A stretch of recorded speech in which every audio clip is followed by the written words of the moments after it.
Un grand merci d'être présent ce soir encore une fois pour présenter un projet, ambitieux, comme c'est marqué, mais surtout un projet qu'on attend depuis...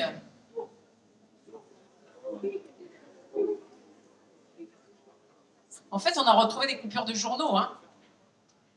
En 1937, ils en parlaient déjà. Parce qu'en fait, à l'époque, il y avait quand même des chars qui passaient dessus. Et en fait, c'est d'autant plus important pour moi, ce projet, que c'est un élément du patrimoine de Tamaris et des Sablettes, puisque ça fait référence à Michel Pacha. Et Michel Pacha, ça a été mon premier combat pour le remettre en lumière, et notamment à travers la défense du Grand Hôtel. Je suis rentrée dans la vie publique, alors je ne vous dirai pas en quelle année. Ça, on arrête de compter. En revanche, c'est vrai qu'on était un certain nombre à se battre pour que ce grand hôtel, le Golf Hôtel, comme il s'appelait, des Sablettes, ne soit pas démoli. 93. Permis de démolition 93. 1993. Et en fait, peu à peu, on a été obligé de se renseigner. Pourquoi ce grand hôtel sur la plage des Sablettes? Ça voulait dire quoi? Quelle était l'histoire de ce personnage, Michel Pacha, qui était derrière cette réalisation? Et en fait, peu à peu, on a découvert à quel point Tamaris avait une histoire riche, qu'on va essayer de résumer un peu, puisque, en fait, le projet de la corniche de Tamaris fait référence à ce quartier de Tamaris. Alors, je ne reviens pas sur pourquoi ce nom, tout le monde le sait ici? En fait, il n'y a pas de tamaris à Tamaris. Mais en fait, il y a eu des tamaris qui ont été plantés quand la presqu'île de Saint-Mandrier était une île. Et en fait, pour ensabler chaque hiver, pour que ce soit plus facile de circuler, puisque c'est vraiment ça l'idée de cette soirée, c'est comment on circule, comment on profite de ce grand paysage. Et bien en fait, on a planté des tamaris, d'où le nom de Tamaris. C'est pour ça qu'il n'y en a pas, et il n'y en a jamais eu sur le bord de mer, sur la corniche, mais en revanche, il a ce nom. Et donc en 1861, ça remonte encore plus loin, c'est George Sand qui vient passer des vacances dans la maison qu'elle loue à un fameux Trucy, notaire à Toulon. Et elle décrit Tamaris, puisqu'elle écrit un livre sur Tamaris. Et c'est assez étonnant parce qu'on se rend compte à quel point on est sur un littoral. Il y a quelques croquis qui ont été faits par Raoul. Et on se rend compte qu'on est sur un littoral tout à fait sauvage, comme on peut en trouver en Méditerranée, des petites criques, des rochers, etc. Et il a fallu attendre que Michel Pacha arrive en 1880 pour qu'il lance sa grande œuvre, qui était de faire un quartier. Alors à l'époque, on appelait ça une station climatique, puisque la haute société venait là en hiver et non en été, pour prendre le bon air, profiter des températures agréables l'hiver et pas l'été en vérité. Et donc Michel Pacha, qui a fait fortune en Turquie, enfin en tout cas à l'époque ça s'appelle la Sublime Porte, a réussi en installant ses phares et balises sur l'Empire ottoman, en fait, qui fait toute la Méditerranée orientale, mer Égée, mer de Marmara, etc., jusqu'au Bosphore, arrive à faire une fortune colossale. Et donc quand il revient, lui il est originaire de Sanary, quand il revient, il se souvient de Tamaris, parce que c'était un petit port où son père était capitaine de vaisseau, et il surveillait l'entrée de Toulon à partir de Tamaris. Donc il savait qu'il y avait une espèce de similitude avec le Bosphore, ces collines qui n'étaient pas très hautes, boisées, très accueillantes, avec un rivage très proche, en fait, très accessible. Et donc en 1880, il décide d'investir Tamaris. Il va acheter 400 hectares. Et il va réaliser là 93 maisons, 2 casinos, des commerces. Il va réaliser la laiterie, la station de poste, il y a le bureau de poste et puis il y a les calèches.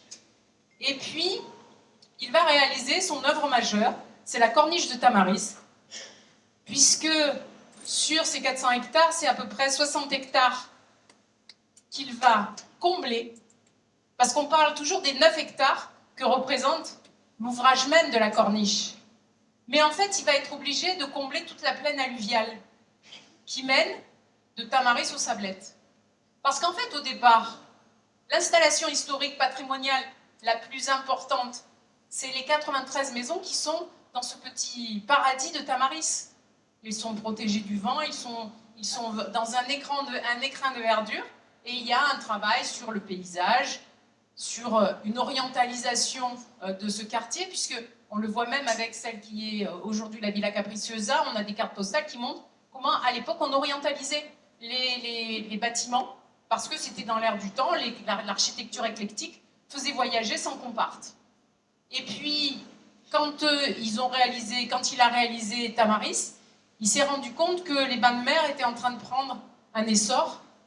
Donc, en réalité, il va combler cette plaine alluviale des Sablettes. C'est pour ça que là, on a plein de petits immeubles neufs qui sont d'une deuxième séquence, puisqu'il fait Tamaris. Ensuite, il fait ce grand boulevard de bord de mer. Et il arrive aux Sablettes, où il installe aussi un grand hôtel et un immense casino comme le Crystal Palace. Alors, on n'a pas les photos, alors on a quelques photos de ce qu'était Tamaris à l'époque, mais on se rend compte que, en fait, c'est un produit, Tamaris, c'était un produit touristique, puisqu'il était vendu à travers des guides touristiques pour l'aristocratie. Il y avait toute la noblesse d'Europe du Nord qui venait l'hiver ici, et puis il y avait la grande bourgeoisie. Et il fallait les distraire, donc on installe des casinos, c'est des grands hôtels, et puis on a des événements qui se passent sur la corniche de Tamaris. Alors la corniche, on déambule, en grande robe à crinoline, on se montrait, on avait quelques élégantes qui se promenaient par ici, et puis on se promenait en calèche aussi, on le voit sur une image, bien sûr que c'était comme ça qu'on se déplaçait sur la corniche de Tamaris, et puis il y avait de temps en temps des spectacles sur l'eau, il y avait des joutes, il y avait une grande estrade où on avait des ténors qui venaient chanter pour les quelques-uns qui étaient là, mais pas uniquement, parce qu'il y avait toute une économie autour de gens qui venaient travailler là pour le grand hôtel, notamment de Tamaris, puisqu'il y avait des dépendances, il y avait bien sûr des commerces, mais il y avait aussi des gens qui pêchaient devant pour les grands hôtels, qui amenaient toute une vie, et puis dans le temps, c'est tombé un petit peu en désuétude, puisqu'il y a la mort de Michel Pacha en 1907. Alors oui, pardon, d'abord, il faut bien imaginer que ce produit touristique dont je vous ai parlé se vendait à travers les cartes postales. C'est pour ça qu'on trouve beaucoup de cartes postales de cette époque, parce qu'en fait, c'était le meilleur moyen de faire de la publicité. C'était d'envoyer des cartes postales des maisons qui étaient là, ou des paysages. Et donc, on a été connu dans le monde entier. Tamaris a été une destination connue dans le monde entier. Il y a eu 5 stations balnéaires à l'époque du 19e siècle. Il y a eu Nice, ça a été la plus ancienne parce qu'elle était déjà habitée, donc ils ont fait juste un quartier autour de... C'est où il y a le festival de jazz. C'est pas les Ariennes de Guigné, c'était... Bon, enfin bref, ça va me revenir. Donc c'est à Nice, c'est la plus ancienne installation. Il y a Monaco. Il y a aussi après Cannes. Il y a eu hier les Palmiers. Et puis Tamaris. Mais ça, personne ne s'en souvient. En fait, parce que Michel Pacha n'était pas un mondain. Il était dans le monde.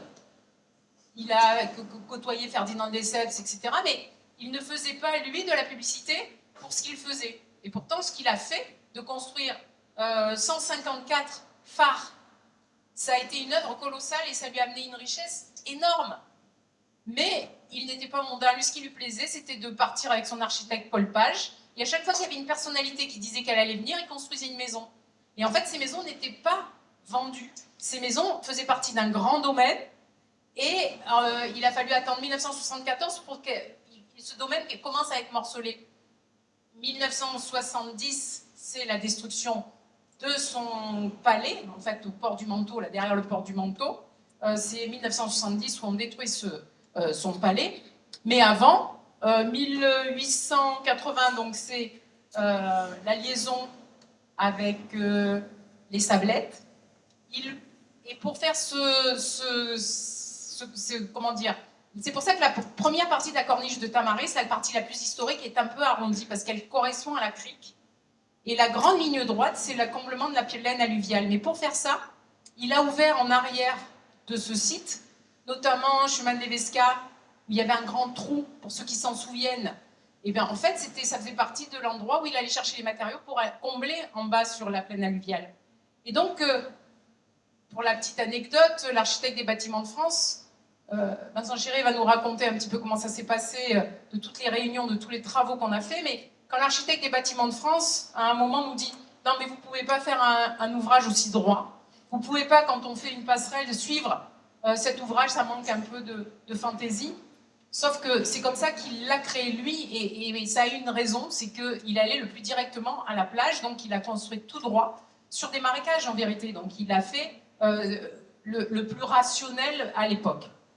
Ensuite, il fait un chenal pour les bateaux, puisqu'il lance aussi sa compagnie de bateaux, qui ont des noms, le Stamboul, le Sénois d'ailleurs, et il les fait construire, et il fait un chenal, parce que en fait, tout ce paysage se voit à partir de la mer. Les gens se promènent, ils créent le port du Manteau, Tamaris, et les Sablettes, et les gens se promènent en bateau et découvrent cette espèce de panorama magnifique avec la corniche comme le soubassement, la ligne qui sépare l'horizon, la crête de ce paysage et la baie dans laquelle se reflète Tamaris. Ensuite, c'est l'inauguration du casino des Sablettes en 1894. Il y a l'ouverture du bureau de poste en 1900, et puis, en 1900, c'est aussi la livraison de l'Institut de biologie marine. C'est un bâtiment qui a été réalisé pour l'université. Alors tout le monde se demande pourquoi aujourd'hui on parle de Claude Bernard Lyon 1. C'est l'université de Lyon qui, parce qu'il avait un ami, Michel Pacha, qui s'appelait le professeur Raphaël Dubois, qui travaillait sur la bioluminescence, et il lui a proposé de donner un terrain pour l'université pour qu'il puisse là réaliser ses travaux. Et donc ça a toujours été un lieu de recherche, et il l'a construite avec son architecte Paul Page dans un style orientaliste. Et là, c'est la jonction entre la partie la plus historique de Tamaris, avec ses 93 maisons, et puis la partie droite de la corniche de Tamaris. Donc à l'époque, c'était assez amusant. Alors pour ceux qui ne le connaissent pas, moi je l'ai connu quand j'étais petite, des gens qui se promenaient dans des barques avec des grandes bottes, et puis ensuite ils descendaient du bateau, et puis ils marchaient dans l'eau, parce qu'il y a tellement peu d'eau dans le fond de la lagune, qu'en fait on peut y aller à pied, il y a très peu de fond. Et donc c'était assez étonnant de voir ces gens qui ramassaient on ne sait quoi, c'était assez mystérieux, et qui faisaient des recherches ensuite dans l'Institut de biologie marine. Il y a eu en 1902 le petit casino. En attendant l'ouverture du grand casino de Tamaris, parce qu'en fait tous ces nobles qui venaient, il fallait les distraire. Et donc on ouvrait des casinos, et au début à Tamaris, le casino était au rez-de-chaussée du grand hôtel. Puis on a construit un bâtiment qui a disparu. Vous voyez la cibette tamarisienne? À côté, il y a un grand terrain. Vous vous êtes déjà demandé pourquoi il n'y avait rien sur ce terrain? Parce qu'en fait, il y avait un casino qui avait une toiture voûtée et qui a été détruit pendant la Seconde Guerre mondiale. Et donc maintenant, on a fait un parking. Mais à l'époque, c'était un casino, un vrai casino. Donc à la Seine, il y en a eu. Donc il y a eu celui-ci, le premier dans le grand hôtel de Tamaris. Ensuite, il y a eu celui-ci. Il y a eu celui des Sablettes, qui était une grande halle vitrée, magnifique. Et puis ensuite, il y a eu la Villa Capriciosa qui a été modifiée et qui a fait un temps, qui a servi de casino. Donc vous imaginez que l'activité autour de Tamaris, c'était plutôt un quartier touristique et puis des activités multiples, puisque on peut imaginer tout ce qu'on peut trouver dans sur un site qui est occupé par l'activité humaine en vérité, par les échanges entre les gens. Cette corniche de Tamaris aujourd'hui, elle a quoi comme pratique? Aujourd'hui, on sait qu'on peut y trouver des piétons, des gens qui courent, des voitures. Il y a des gens sur l'eau, puisque le club d'aviron régulièrement organise des courses, et c'est très agréable à voir. Il y a du windsurf, ou quelque chose comme ça, enfin ça se disait avant windsurf, maintenant je ne sais plus trop comment ça s'appelle. Beaucoup de vélos. Et le vélo, c'est un problème parce que en fait, les gens ont du mal à rouler sur la route parce que c'est quand même, ça va très très vite. Les voitures, il y a beaucoup de voitures et elles vont vite. Et puis sur le trottoir, c'est compliqué parce qu'il y a des piétons. Et puis il y a des pêcheurs, parce que c'est très difficile avec les cannes de réussir à rouler sur les trottoirs, ce qui est totalement interdit.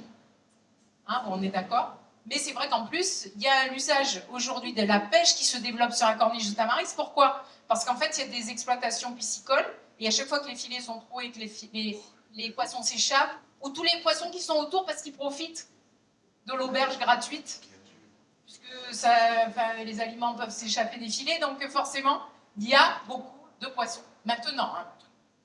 Et donc, on voit qu'il y a une multitude d'usages sur cette corniche de Tamaris.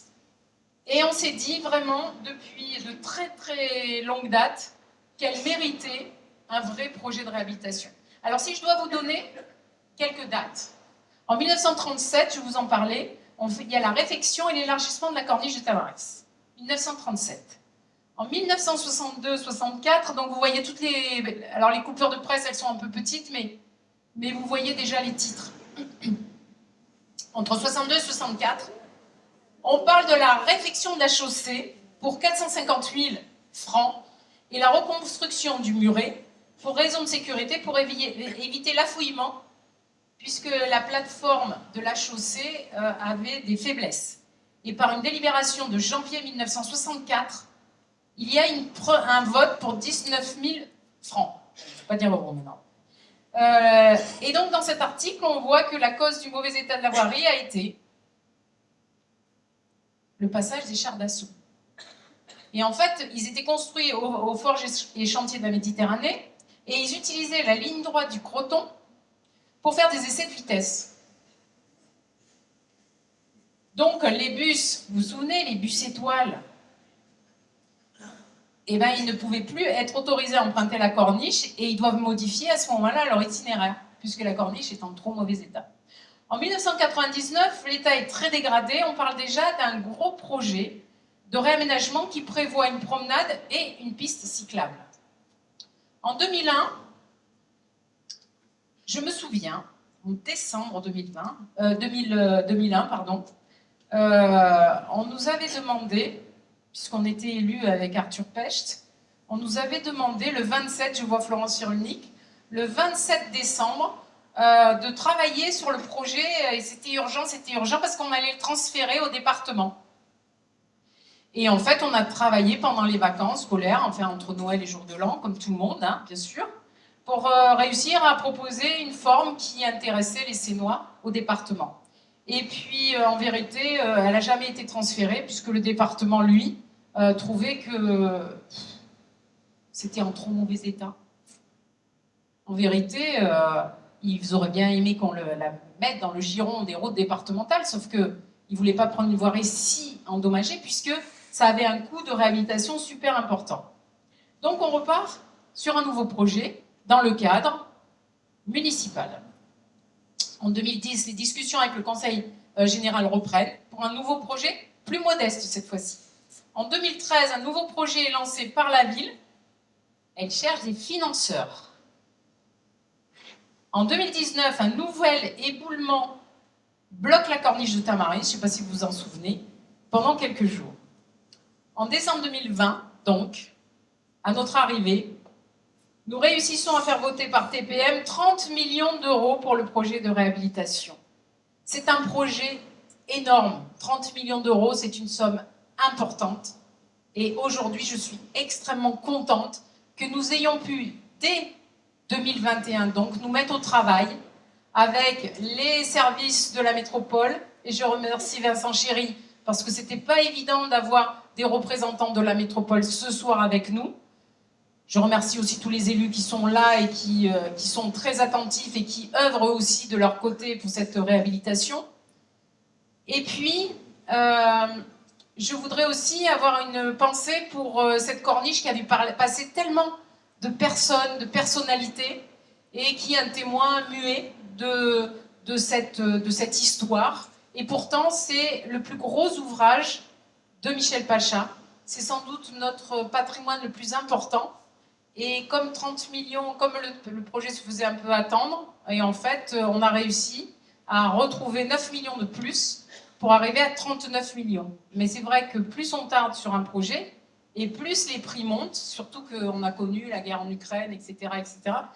Donc voilà pourquoi nous sommes extrêmement tous très motivés, très engagés sur ce projet, et vous le verrez à la fin de la réunion, puisque il y a tous les services de la métropole qui sont avec nous, les élus et les services de la métropole qui pourront répondre à vos questions à la fin. Notre corniche, bien sûr, mérite toute notre attention. Elle mérite un projet complet, patrimonial, qui va réussir à réintégrer les usages qu'on avait l'habitude de trouver et qu'on doit trouver sur un belvédère, je dirais, sur la Méditerranée aussi magnifique. En plus, avec les aquaculteurs, ça crée un ensemble absolument unique au monde. Et donc, si on dit en plus que c'est dans la plus belle rade du monde, la boucle est bouclée. Avant tout gros chantier, il est nécessaire de refaire les réseaux. Et en vérité, ce soir, j'avais envie de faire cette réunion pour vous présenter ce projet, puisqu'on en a beaucoup entendu parler. Il a changé de forme parce qu'au fur et à mesure qu'on discute avec les services de l'État, avec les techniciens, bien sûr, il faut qu'on adapte le projet aux contraintes. Mais c'est vrai que nous sommes extrêmement engagés. Et donc, comme je vous l'ai dit, les travaux ont déjà commencé. Aujourd'hui, je voulais dire, bon, ce soir, c'est top départ. Mais en fait, ça a déjà commencé, parce que vous avez vu que les travaux d'assainissement ont déjà commencé. On a fait tous les sablettes et on attaque la corniche de Tamaris, parce qu'avec l'eau qui rentre dessous, la route s'affaisse, mais les tuyaux sont corrodés. Et d'ailleurs, dans les années 2003, alors je ne savais plus retrouver cette date, peut-être qu'il y en a parmi vous qui pourront le dire, les fils électriques et l'électricité étaient tellement dégradés qu'on a mis des fils aériens. On s'en rend plus compte parce qu'on a l'habitude. Mais en vérité, sur des poteaux en bois, on a mis des fils aériens provisoires. Pour moi, c'est 2003. Provisoire qui a plus de 20 ans. Donc à un moment, nous on s'est dit, bon, on commence par les infrastructures. C'est 2003. On commence par les infrastructures, on commence à faire les réseaux, etc. Et puis, on vous parlera aussi des chantiers qu'il a fallu faire, parce que si demain, on coupe la circulation sur la corniche de Tamaris, c'est la guerre, absolument. Là, pour la fois où elle a été bloquée, on passait tous par le petit chemin à le bout de l'avenue Henri-Guillaume, c'était apocalyptique. Donc on a lancé aussi des chantiers, mais on vous en parlera en détail tout à l'heure, pour vraiment réussir à préparer ce gros chantier de la corniche de Tamaris. Mais tout de suite, je vais laisser la parole à Vincent Chéry. Pour la suite, on a décidé ce soir, ce serait plus drôle si on faisait un coup de toi, un coup de moi. Donc voilà, et en plus, il a son micro.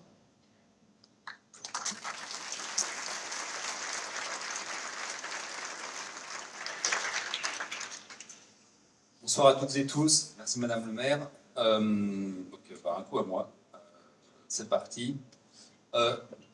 Tout d'abord, partir d'un constat, alors je ne sais pas dire consensus, mais j'espère qu'il y a consensus sur ce sujet, c'est que la reprise, la réflexion, la requalification de la corniche Tamaris est incontournable et indispensable pour sauvegarder la route, l'ouvrage, le mur de parapet, le remblai, les enrochements, gérer le risque de submersion. Je commence par dire ça parce que on pourrait imaginer, on pourrait se contenter de refaire un enrobé.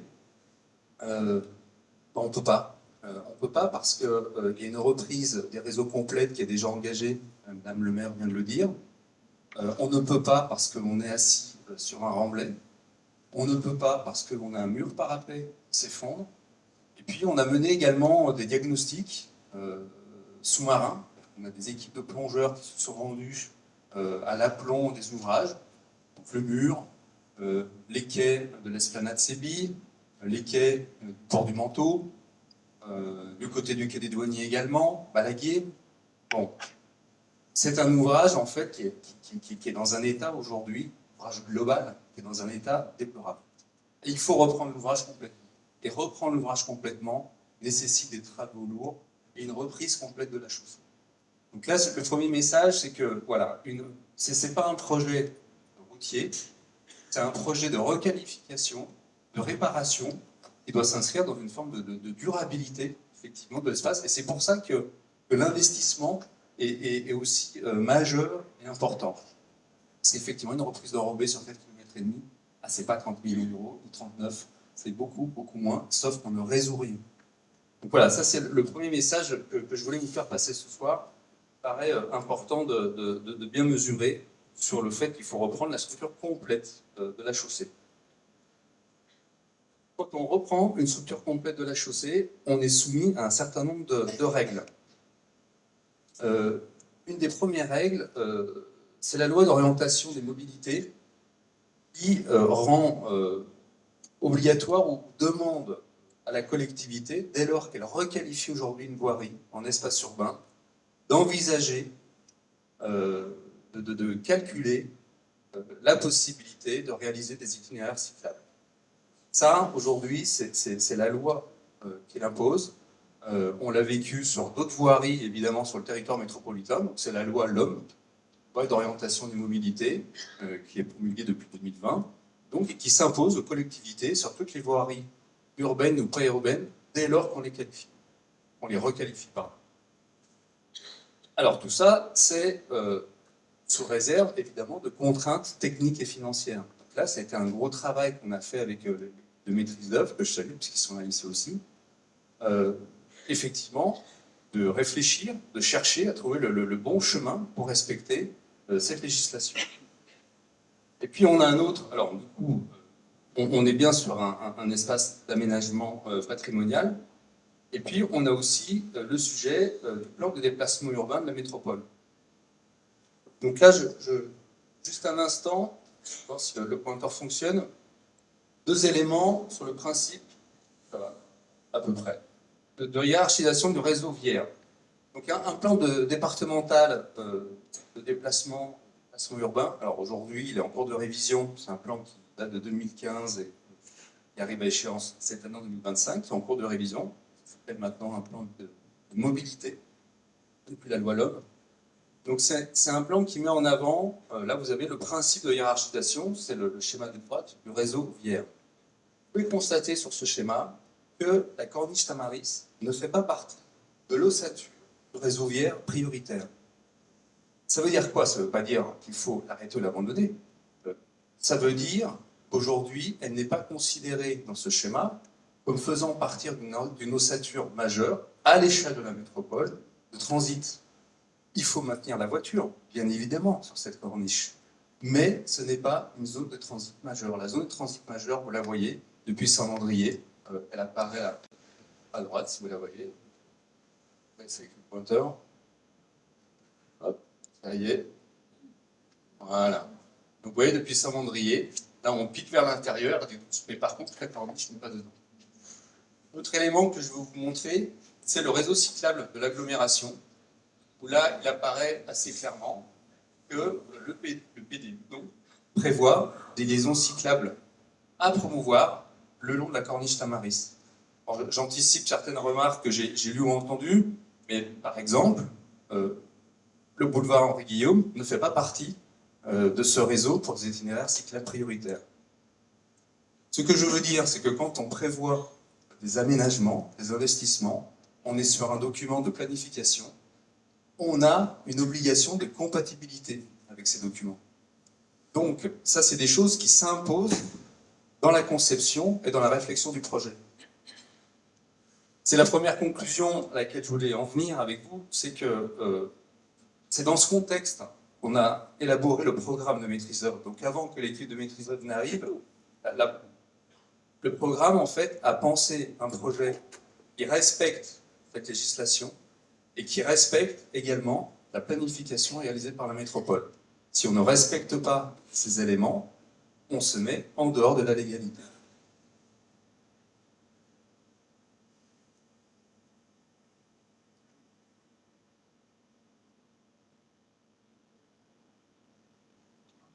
Ah, ça revient. Oui, parce qu'en fait, en vérité, sur cette corniche, les éléments que Vincent Chéry vient de vous présenter, ils ont été votés par la métropole. Voilà, à l'époque, c'était l'agglomération métropolitaine, mais ça a été aussi voté en 2015 par mon prédécesseur et par son équipe. En fait, la programmation, la planification urbaine se fait dans le temps. Donc quand on arrive et qu'on se rend compte il faut qu'on arrive à rentrer un certain nombre de fonctions dans cette corniche, là commencent les allers-retours. Donc en fait, quand en 2020 on a le budget, la première chose qu'on fait, c'est qu'on se met autour de la table avec les équipes de la maîtrise d'ouvrage, pour le coup la métropole, l'antenne métropolitaine et la ville, et nous définissons un programme. Ensuite, il y a bien sûr les services de l'État. Alors, vous n'êtes pas sans ignorer qu'aujourd'hui, les services de l'État, et par rapport à la submersion marine, il y a 0 remblai possible. Parce que quand on arrive sur un aussi beau site, on se dit, ben, c'est facile, on va élargir un peu, et puis on fait passer les vélos. Mais en fait, non, on ne peut pas faire ça. Parce que, alors vous avez entendu parler du ZAN, zéro artificialisation nette, ça c'est pour la terre. Mais il y a le corollaire en mer, c'est le ZAN en mer, c'est 0,1, et ça reprend déjà tout ce qui est digue, enrochement, etc.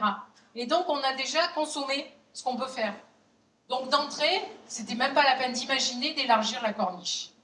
Ensuite, nous avons les risques naturels de submersion marine, c'est-à-dire qu'il faut qu'on fasse un ouvrage qui respecte et qui conserve le mur parapet, puisque c'est aussi une manière de protéger la route.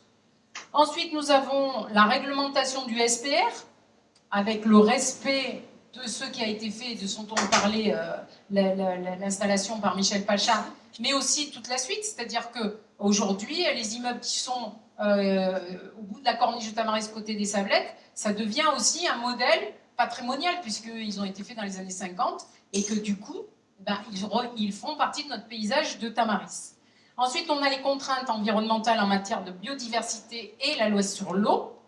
Et puis, nous avons l'indispensable sécurité des usages, puisque nous avons aujourd'hui de vrais dangers sur la corniche de Tamaris, puisque vous avez vu que des trous se forment, puisqu'elle s'affaisse par un moment, et que nous avons bien conscience que si nous voulons créer une piste cyclable, il faut que les flux soient séparés, les piétons et les vélos soient bien séparés, parce que les personnes d'un certain âge, notamment, quand elles marchent sur un trottoir, si les vélos passent, si on a le problème sur le port de la Seine, comme on a refait le sol, c'est bien pour rouler à vélo. Sauf que là, du coup, les gens qui sont un peu instables sur leurs jambes sont inquiets. Donc, la séparation des flux est importante. Et puis, bien sûr, il y a aujourd'hui la circulation routière sur la corniche, puisque dans le temps, on a vu qu'en ne réparant pas les ouvrages qui étaient à l'intérieur de notre ville, en fait, on réduisait la possibilité de partir tout droit, et la corniche de Tamaris est devenue un périphérique. Puisque, en vérité, la corniche de Tamaris, c'est un bonheur de la prendre en voiture. Ça ne devrait être que ça. Ça devrait être juste dédié au plaisir de se promener sur cette corniche, ou si on a du temps, on peut faire un itinéraire un peu plus long. Mais le réseau primaire qui passe par normalement les routes départementales devrait reconnecter, en vérité, Saint-Mandrier à Salvador Allende. Puisque, en vérité, la route départementale, c'est Salvador Allende. Vous avez vu que, du coup, on a pu refaire Pablo Neruda, puisque c'est une voie départementale et que le département a été OK pour financer Pablo Neruda. Bien sûr, ça ne vaut que pour le corps de chaussée, puisque après, c'est la métropole qui fait tous les aménagements autour, les trottoirs, les plantations, etc. Et donc, dans cette logique, il est important aujourd'hui d'imaginer qu'on va reconnecter tout le flux qui arrive, le flux de transit qui arrive de Saint-Mandrier qui va sur Toulon, et qui aujourd'hui, je dirais spontanément, passe sur la corniche, parce que c'est une manière de contourner des difficultés, puisque quand on arrive sur le pont de Fabre, on a plein de feux, et c'est beaucoup plus long, et puis le chemin Henri-Guillaume, c'est ce qu'on a dit, c'est pas super facile. Donc aujourd'hui, on a cette réalité, il faut vraiment qu'on arrive à voir ce projet avec un peu de hauteur, c'est-à-dire qu'en fait, il faut répondre à toutes les questions des nouvelles mobilités, des usages que les gens veulent voir se développer sur la corniche, et puis les conflits d'usage. Et ça, c'est pas nous qui l'avons inventé, puisque nous avons demandé l'avis aux Sénois, et la concertation a bien eu lieu, et elle a eu lieu à de très nombreuses reprises. Et donc, Vincent Chéret va nous faire un petit point sur tout ce qu'on a fait par rapport à cette concertation. Sur la concertation, elle a été lancée début 2022. Donc, vous avez entendu les crédits votés à hauteur de 30 millions en 2020. 2021, c'est toute la préparation du programme, le choix de l'équipe de maîtrise d'œuvre. Et dans l'équipe de maîtrise d'œuvre, donc l'agence Guillermin, que je salue, notamment figure une association, je crois de mémoire, la Compagnie des Rêves Urbains, qui est vraiment une association spécialisée sur les sujets de concertation. Alors, pourquoi? Parce qu'on a bien senti tout de suite qu'il y avait un petit sujet potentiel de gestion des usages, ce qui était résumé tout à l'heure sur, et j'ai entendu quelques réactions sur la place des vélos, les piétons, les voitures. Ben voilà, on est dans un sujet de partage de l'espace public, comme on en retrouve par ailleurs, sauf que là se rajoute un niveau de complexité technique liée à l'ouvrage et liée aux contraintes qui viennent de vous être dites par Madame le maire, est très important. Donc quelques chiffres quand même sur cette concertation, parce que du coup, on a vraiment appuyé très fort pour essayer de récolter vraiment au maximum les attentes des Sénois, des Sénoises et des Sénois. Donc la première réunion publique de lancement, c'était en janvier 2022. Donc ça a été le départ du lancement de la concertation. Donc on s'est attaché, je m'en souviens, on était en visio, puisqu'on était en période Covid, et on en est vite ressorti. C'est-à-dire qu'en fait, on a pu lancer toute une phase de diagnostic avec 3 réunions publiques. Donc la première réunion de lancement, c'est 1350 personnes qui se sont connectées. Enfin, je m'en souviens, on était quand même assez surpris. En fait, c'est une concertation qui a vraiment beaucoup mobilisé et qui a duré un semestre entier, 6 mois. Enfin, pour une concertation, c'est pas courant, je me permets d'insister là-dessus. Et en plus, vous imaginez, on venait d'arriver, nous, on venait d'être élus, et puis il y avait le Covid, donc on ne pouvait plus faire de réunion publique. Donc il a fallu qu'on invente un truc, et la première réunion, on l'a fait en visio. Mais c'était tout nouveau pour nous, donc je me souviens, on était dans des bureaux différents. Et puis les gens ont suivi quand même cette concertation de manière importante, parce que 1350 personnes, c'est pas rien. L'enquête en ligne, 1100 personnes sont exprimées à travers l'enquête en ligne. 80% de Sénois, pas mal évidemment de riverains, concernés plus directement, donc 1100 personnes. Des diagnostics en marchant, donc de mémoire, il y en a eu 3, Jean-Rieur d'Estel, les ateliers de concertation, donc 190 personnes, 110 personnes, et puis également, il y a eu tout le travail fait avec Allo la Seine, également sur les réseaux sociaux, plus de 300 commentaires. Alors commentaire, c'est quoi un commentaire? C'est une proposition, c'est une critique, c'est une attente, et c'est là qu'on a pu vraiment mesurer les demandes des piétons, les demandes des cyclistes, les demandes de gens qui passent en transit, les demandes des pêcheurs. Voilà. Et là, on est sur le sujet de l'espace public. C'est un espace public à partager. Et là, on a pu mesurer effectivement tout l'enjeu sur cet espace. Et à partir du moment où on pose qu'il y a 0 remblai en mer, on est sur un espace qu'on ne peut pas élargir. Et donc, il faut travailler sous la contrainte d'une largeur qui est fixe.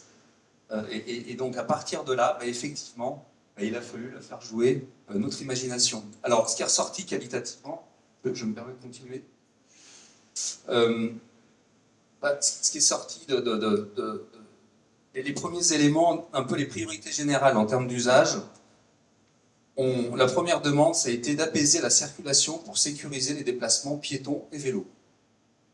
Alors, j'ouvre tout de suite une parenthèse sur les vélos. Pour nous, à la métropole, il y a 2 types de vélos. Il y a le vélo sportif, qui lui, en fait, est sur la route et va rester sur la route. Et puis, il y a le vélo promenade, déambulation, famille, les enfants. Voilà, la piste, pour la piste cyclable, est faite pour cet usage-là. Donc voilà, il ne faut pas imaginer, parce que alors, sinon vous imaginez le risque d'accident. Enfin, le vélo sport, effectivement, il était sur la route, il est sur la route. Donc là, quand on parle vélo, c'est plus le vélo famille. Voilà, je pense que vous voyez bien ce que je veux dire. Il y a préserver l'authenticité du site, avec la mise en valeur des vues sur la rade. Donc ça, c'était une attente forte. Donc on a bien senti là le sujet de la contemplation. Améliorer les espaces de respiration. Améliorer le confort pour les pratiques libres. Et puis pour l'aspect mobilité, se balader en toute sécurité, se déplacer rapidement. Alors, en vélo, mais alors du coup, on revient sur le sujet de la route, là où je fais la distinction, et puis il y a continuer à respecter et essayer de soutenir, tant bien que mal, dans cet espace et dans cet usage, le sujet de la voiture. Vite, on a eu là des personnes qui sont exprimées sur le sujet. Donc c'est après avoir pris toutes ces attentes, tous ces usages, je ne vais pas rentrer dans le détail, mais il faut savoir que cette concertation a été ouverte après délibération en décembre 2021 pour mettre en avant les méthodes de concertation qui ont été mises en place, et elle a été validée un an plus tard, fin 2022.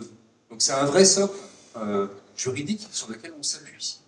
Donc aujourd'hui, elle a une existence officielle et c'est un document qui de fait est consultable et sur lequel on peut lire et comprendre la diversité des usages attendus sur ce site.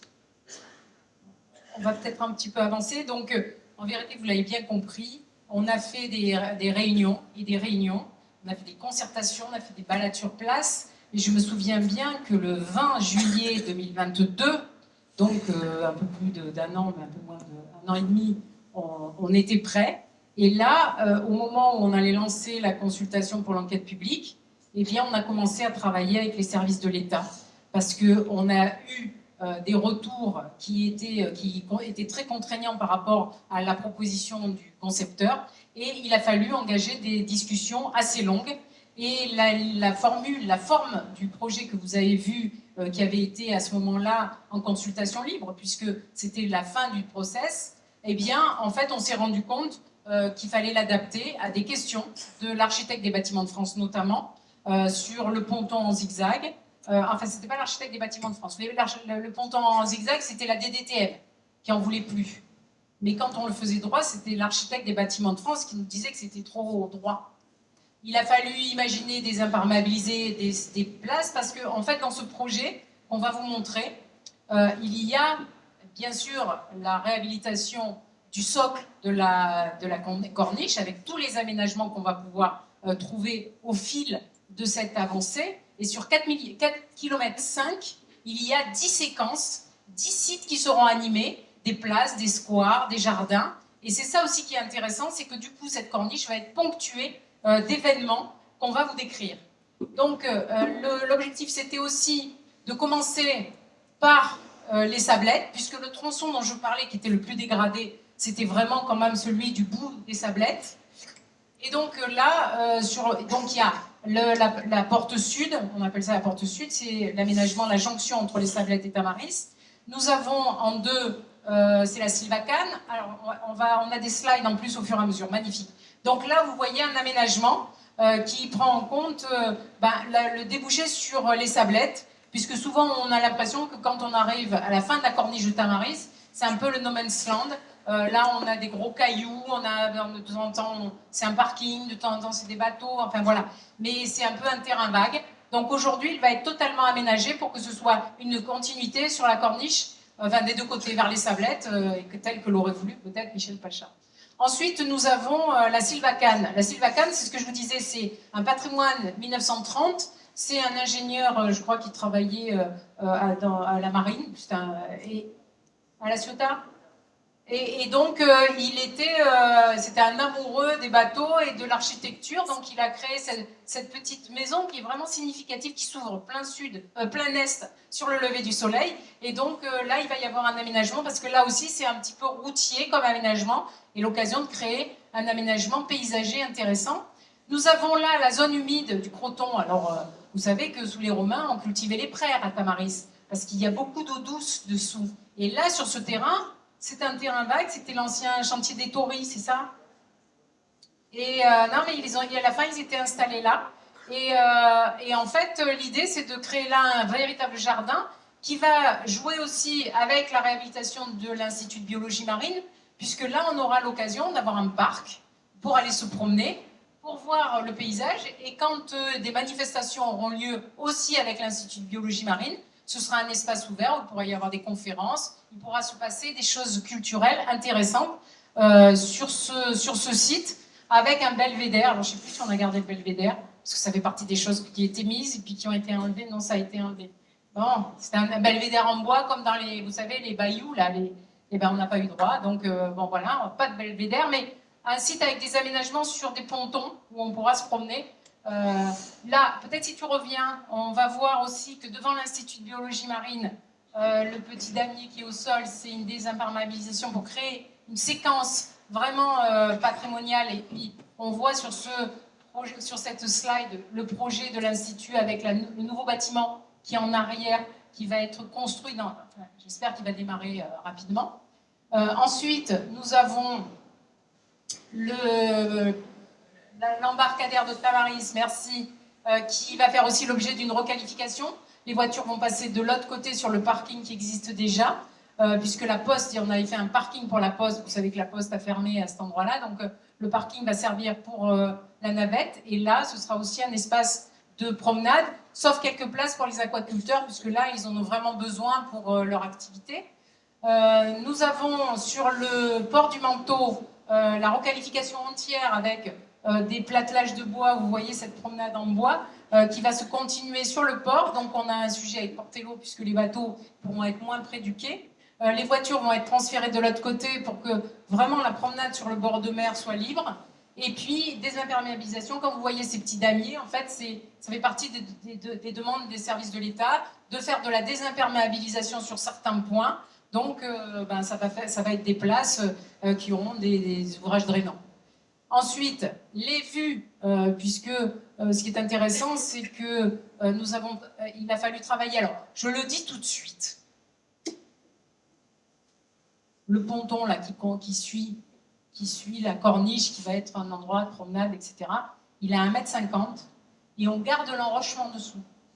Donc le mur parapet va être protégé et l'ouvrage en structure ne sera pas enlevé par les largades.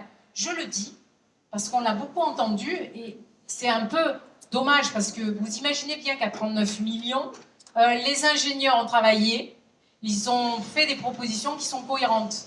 Et ensuite, les services de l'État ont travaillé, la DDTM et les architectes des bâtiments de France, puisqu'on nous a demandé d'avoir des ouvrages avec des lisses qui rentrent, avec des poteaux plus fins et tout ça. Tout a été repris, entendu, et c'est ça qui a fait tellement de temps, ça prend tellement de temps, ça fait 2 ans de discussion avec les services de l'État quand même. Et en vérité, on est obligé de mettre un garde-corps. Moi, franchement, bah oui, c'est normal. Aujourd'hui, en cas de danger, d'insécurité, tout le monde va se retourner vers les pouvoirs publics en disant « mais c'est votre faute, vous n'avez pas bien protégé la promenade ». Donc on est obligé de mettre un garde-corps, et pourtant je le dis, si on n'en avait pas mis, c'était bien aussi, mais comment vous dire, quand je vois que certains lancent des polémiques là-dessus, ok, mais on ne peut pas faire autrement, donc faisons. Et en plus, nous avons eu, à travers donc les différentes réunions que nous avons avec les services de l'État, je remercie le secrétaire général de la préfecture qui s'est vraiment impliqué sur le projet, parce que c'était pas simple, c'est autant de chapelles qu'il faut réussir à faire parler d'une seule voix, et quand on a juste l'avis de l'un et pas de l'autre, c'est compliqué, mais finalement, ça a été un plus, puisque l'architecte des bâtiments de France nous a fait... Bon, alors la DDTM, on pensait que ça allait être le sujet le plus difficile. Donc, sauf les pontons en zigzag qu'ils n'ont pas voulu. On pouvait faire 13 pontons perpendiculaires, parce que l'objectif du concepteur, c'est qu'on puisse partir un peu en mer, qu'on se retourne, et qu'on voit à quel point c'est beau. Et les architectures qui se reflètent dans l'eau. Et notamment parce qu'avant, on passait en bateau. Donc, on avait ce recul. Bon, alors, je ne vous dis pas tout ce que j'ai entendu. Bon, alors, vous pouvez en faire même plus de 13, il paraît. Nous, on avait cette norme de 13. 6 ont été proposés sur le projet. On nous les a enlevés les uns après les autres. Il en reste 2. Donc, j'espère que vous allez apprécier vous promener sur les pontons. Parce que cela, c'est de haute lutte. Ensuite, il y a un endroit assez incroyable, c'est le Square Sébi. Quand on a commencé à travailler sur le Square Sébi, on a déjà eu du mal à connaître la domanialité. Parce qu'en fait, on ne savait pas qui était le propriétaire. C'était en fait des terrains qui étaient gagnés sur la mer, mais qui n'étaient pas titrés. Alors, c'est Vincent qui va vous raconter dans le détail. parce que lui aussi, il a guerroyé avec les services de l'État pour comprendre qui faisait quoi, et puis surtout de ne pas avoir des réponses techniques, administratives. Mais là, franchement, on a réussi à conserver un belvédère. On le voit là. Ah, c'est laquelle? C'est un truc technique, alors il faut que je lui demande. Là, on a conservé un belvédère, enfin, en fait, un gradin, le théâtre de la mer. Et bien, pour faire ça, je vous assure que c'est pas rien. Donc là, on aura l'occasion d'aller se promener sur ce square qui va garder sa forme. On n'est pas obligé de le détruire. Déjà, ça aussi, c'est une victoire. Et ensuite, on crée, là, un gradin. Comme ça, on va pouvoir voir le soleil sur la mer. On va pouvoir avoir l'activité des aquaculteurs. On va pouvoir aller réciter de la poésie. Je suis sûre qu'il y a beaucoup de poètes parmi nous. Et on va créer ce jardin. Alors, au niveau du paysage, on ne vous présente pas toutes les essences, etc. Mais vous imaginez bien que là, il va y avoir une ambiance absolument incroyable. Alors, je continue à présenter tous les points, hein, tant qu'à faire. Allez, c'est la bonne partie de la présentation, donc je garde. Là, c'est le pré au bateau. Alors, on a appelé ça parce que c'est le square Jacques Lebon, mais tout le monde ne connaît pas forcément cet ancien conservatoire du musée de Balaguier. Donc, là, nous avons l'occasion de tout requalifier, que ce soit le parvis de Balaguier, mais aussi, il va y avoir un aménagement paysager pour que le parking, qui aujourd'hui, les quelques places qui sont là, soit transféré ici avec un espace qualitatif et paysager. Et puis, là, bien sûr, avec l'histoire du laborieux qui se passe là. Aujourd'hui, on a la chance d'avoir un bateau patrimonial qui vient d'être labellisé, patrimoine, bateau de patrimoine. Je les remercie, je les ai vus. Donc ça va être une séquence, vous imaginez au niveau du patrimoine, on a le Fort Balaguier qui est une pépite de notre patrimoine. C'est de là que Bonaparte a chassé les Anglais quand même de la rade, il faut bien le dire. Hein. Soyons un peu chauvins, c'est à la Seine que ça se passe. Nous avons ce square avec le bateau patrimonial des chantiers, puisque c'était le remorqueur qui allait chercher, le laborieux qui allait chercher les grands bateaux. Et puis là, ils ont quand même trouvé les cales de mise à l'eau du petit baigneur, quand même. Parce que le film avec Louis de Funès, ça se passe dans la baie de Tamaris. On va un petit peu plus loin. On a l'Anse-Balaguier, avec les plages qui sont conservées, et l'aménagement, pareil, cyclable et piéton. Ensuite, nous avons le quai des douaniers. Alors là, grosse problématique. Pareil, Vincent l'a dit, on a été extrêmement inquiets de l'état des quais. Et là, pour le coup, ça appartient à l'armée. Hein. On n'est pas chez nous, en partie. Et donc, ça donne aussi l'occasion de faire un peu un point sur qui doit faire quoi. Parce que vous avez vu que là, c'est quand même un mouroir à bateau. Et que ça fait partie du travail qu'on mène. C'est-à-dire qu'on a dit, on requalifie le patrimoine, etc. On met en sécurité parce que les ouvrages s'effondrent, mais on essaye aussi de faire la propreté. Et je remercie les élus qui s'en chargent, parce que c'est des opérations très lourdes, très longues. Et cet espace-là, il est juste incroyable. Parce que c'est la connexion avec la corniche Giovannini. On a une autre séquence. Avant la corniche Giovannini, on a aussi une deuxième. C'est derrière Monaco Marine. En fait, on est de chaque côté de Monaco Marine. Et en fait, là, il va y avoir la suite de la corniche Giovannini. Et d'ailleurs, la corniche Giovannini, c'est un vrai succès. Puisqu'on a vu, en réalisant cet ouvrage, à quel point, quand on donne un trottoir aux gens, ils marchent. Quand on donne des jeux pour les enfants, les parents amènent les enfants. Et c'est pareil pour le vélo. On donne des pistes cyclables aux gens pour les vélos. Et les gens viennent. Et je le dis parce que, en fait, les gens après nous disent non, mais il n'y a pas besoin de faire de piste cyclable, il n'y a pas de besoin. Mais parce qu'aujourd'hui, en fait, quand on fait du vélo, on est sur la route et puis sur la corniche, ça roule. Hein. Il y a beaucoup de monde et ça roule vite. Donc à un moment, on fait le choix de mettre une piste cyclable et effectivement, il y a quelques inconvénients. Et je comprends tout à fait les difficultés sur cette partie de Balaguier qu'on a vue, puisque c'est vrai que du coup on n'a pas les espaces suffisants pour faire les deux voies, plus la piste cyclable, plus le trottoir. Donc aujourd'hui, il y a un sens unique qui a été proposé par la métropole, c'est en fait aujourd'hui la réflexion sur le sens de ce sens unique, les ouvrages d'art qu'il faut réaliser en amont, peut-être qu'on peut améliorer ce dispositif, et surtout, je vous le dis, l'État nous demande une étude complémentaire, parce qu'il faut une étude environnementale maintenant, alors qu'on a coché toutes les cases, on en a parlé avec la DDTM, tous les services de l'État sont OK aujourd'hui, l'ADREAL qui s'occupe de la qualité des eaux, la DDTM, Direction départementale des territoires et de la mer, mais aussi l'architecte des bâtiments. France, tout le monde a dit OK, on a déposé le projet, et en fait aujourd'hui, qu'est-ce qui manque? Une étude 4 saisons environnementales, alors qu'on sait tous que la baie de Balaguier, il n'y a plus grand-chose dedans, quoi. Et quand au début du projet, j'ai dit, bah, on va faire de la restauration écologique, puisqu'on va mettre des poteaux dans l'eau, on peut faire des nurseries à poissons. Et là, on m'a dit, on ne sort jamais le projet si vous partez là-dessus. Donc, on le fait comme ça. On fait un beau projet. La question aujourd'hui, c'est l'étude environnementale demandée par la DDTM, une étude 4 saisons. 4 saisons, ça veut dire toute l'année. Ça fait normalement un an de retard. Alors, on a des bonnes nouvelles quand même, parce que ça peut être 9 mois et 1 jour. Il suffit de faire 3 mois pour les 3 premières saisons, puis on rentre dans la 4e saison, puis c'est bon, on l'a fait, c'est 2 jours par saison.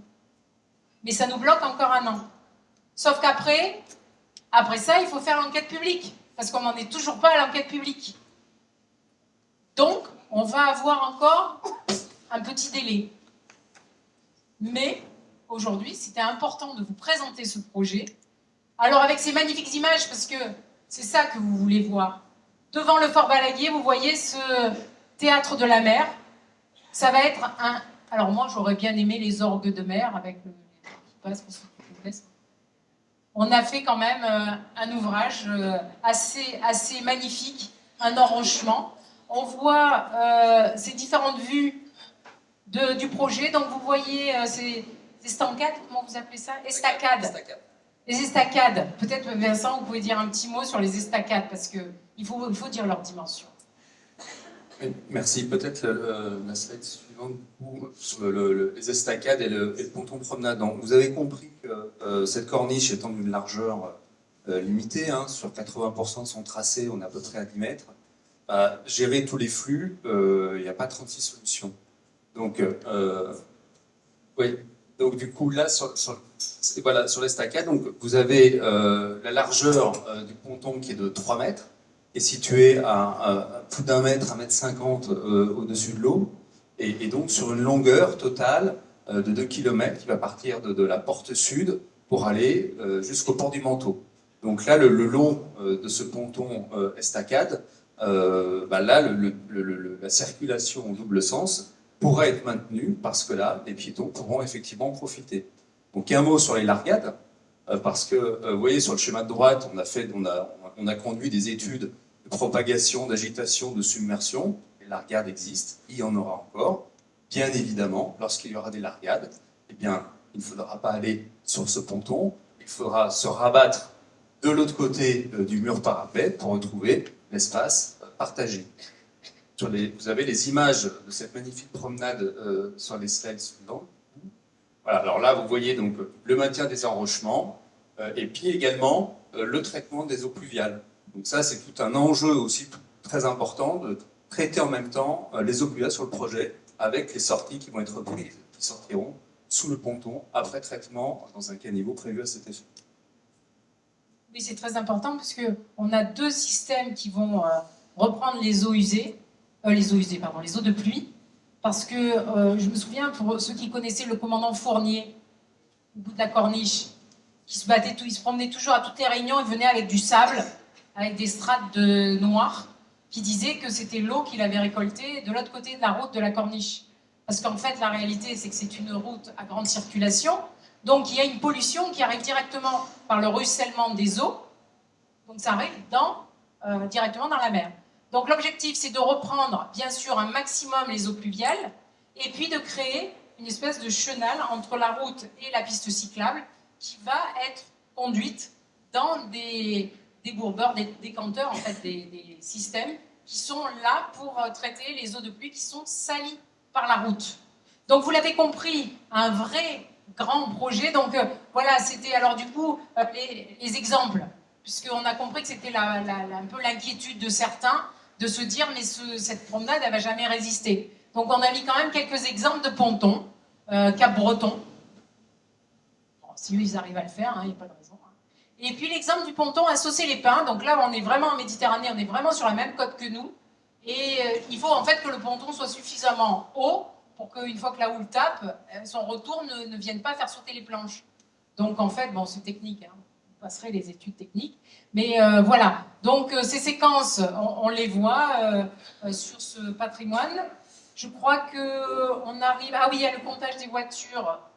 Bon, on a déjà compris un petit peu, si tu veux... Je fais vite du coup. Juste un point, voilà. Donc le sujet de la circulation. L'idée, j'ai deux annonces à faire quand même, enfin 2 annonces et une proposition. Alors déjà, vous voyez sur la slide, sur le plan à gauche, les trains en très plein, c'est là où on veut privilégier le transit automobile. Tout à l'heure, on ne vous l'a pas montré, mais vous savez qu'aujourd'hui, il y a des travaux importants qui sont en cours sur Henri-Guillaume. Henri-Guillaume va devenir une voie importante, effectivement, pour chanter, on va dire, le reste de la corniche Tamaris. Donc la première chose que... alors je sais qu'il y a eu des remarques aussi sur le sujet du chemin du Manteau et les chiffres sur le chemin du Manteau. Le chemin du Manteau, c'est évidemment pas une voie de transit, bien évidemment. C'est une voie pour les riverains, ça restera pour les riverains. Mais en tout cas, on va lancer une étude de circulation complémentaire. On va la lancer parce que l'enjeu est fort, on l'a entendu. Deuxièmement, parce que Henri-Guillaume va quand même avoir une influence importante sur le flux des voitures. Et puis également, on réfléchit, parce que ça nous a été également suggéré, à une inversion du sens unique. Donc c'est-à-dire que le sens unique, effectivement, pour nous, d'après les comptages, d'après les modèles, il est acceptable, il est jouable, il a peu d'impact, et il en a un, mais il y a peu d'impact. Et donc là, on réfléchit à ça. Donc aujourd'hui, étude de circulation complémentaire, et puis une réflexion sur le sens unique. Et vous avez à droite les temps de trajet et la longueur des parcours. Donc on voit bien que le plus long parcours, et celui qui dure le plus longtemps, c'est celui de la corniche Tamaris. Oui, celle-là est intéressante, parce que qu'on le prenne sur le temps ou sur le kilométrage, on voit vraiment que si vous passez par Henri-Guillaume, c'est 3,6 km du centre-ville, 10 minutes de route. Si vous passez par Verlac et vous revenez sur Henri-Guillaume, c'est aussi 10 minutes et c'est 3,5 km, donc c'est le plus court. Si vous repartez sur la RD 18, c'est 11 minutes et c'est 3,5 km, mais c'est un peu plus long parce qu'il y a des feux. Et puis, si vous passez par l'avenue Thierry et que vous redescendez sur l'avenue Carmy, c'est 4 km 4 et 12 minutes. Et vous voyez que plus on s'éloigne, et plus c'est long. Donc, en vérité, là, sur la corniche, c'est 5,7 km, soit plus de 2 km. C'est pour ça que je dis que c'est une voie de contournement, c'est un périphérique. Et c'est 14 minutes. Donc, en fait, si on considère qu'il y a 2 flux aujourd'hui, il y a le flux de transit et le flux de promenade, en fait, si le flux de transit n'est intéressé que par le temps qu'on met pour rentrer chez lui, ils prendront Henri-Guillaume et redescendront sur la départementale.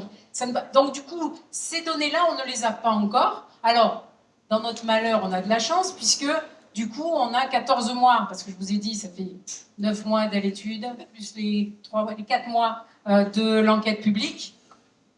Donc, on a plus d'1 année où on va pouvoir justement lancer cette étude complémentaire sur la circulation.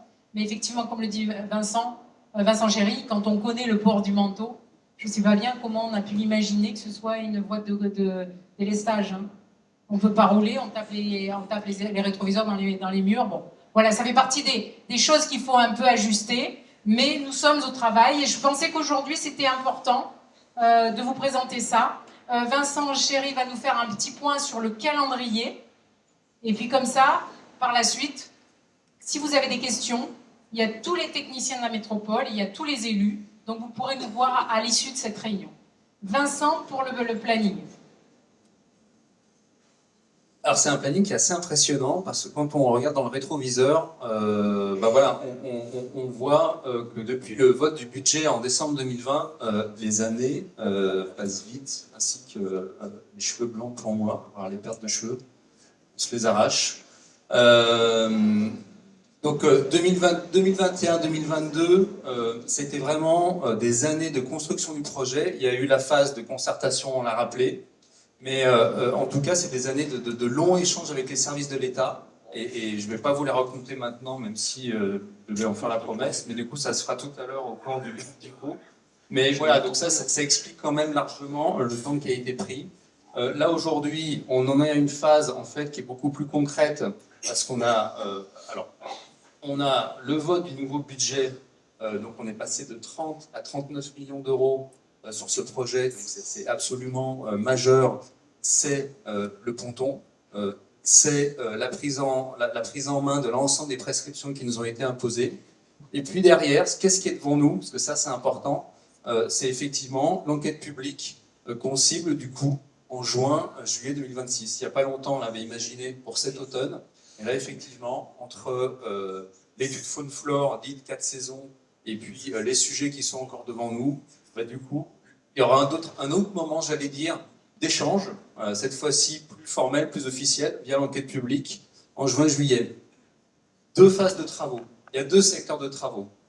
Il y a d'abord le secteur de travaux sur la partie sud, entre les Sablettes et le port du Manteau. Donc ça, c'est la première phase de travaux. La phase de travaux sur la partie dite nord, c'est là où il y aura le sens unique. Elle, c'est une deuxième phase qui viendra après. Pour la première phase de travaux, je me dois de vous dire que tous les travaux se feront depuis la partie terrestre, depuis la Terre. Donc là, il y aura un enjeu pendant la phase de chantier de gestion de la circulation. On y travaille à l'équipe de maîtrise d'œuvre activement, mais là, il y a effectivement un enjeu assez sérieux. Donc en tout cas, début des travaux, deuxième semestre 2026, premier semestre 2028, on livre la phase sud, c'est-à-dire le ponton promenade. Et puis, ça serait pour 2028 et 2029, on va essayer de voir comment on peut les conduire en parallèle et de réduire le planning. C'est la restitution de la phase nord et la restitution du projet Corniche-Tamaris dans sa globalité. Merci Vincent. Alors, vous avez vu qu'il y croit encore, hein, qu'on peut faire bouger les phases, qu'on peut gagner du temps. Bon, on va se dire déjà, alors si vous le voulez bien, on va clore cette réunion et on répond à toutes les questions. Je vous souhaite une bonne soirée, je vous dis à bientôt.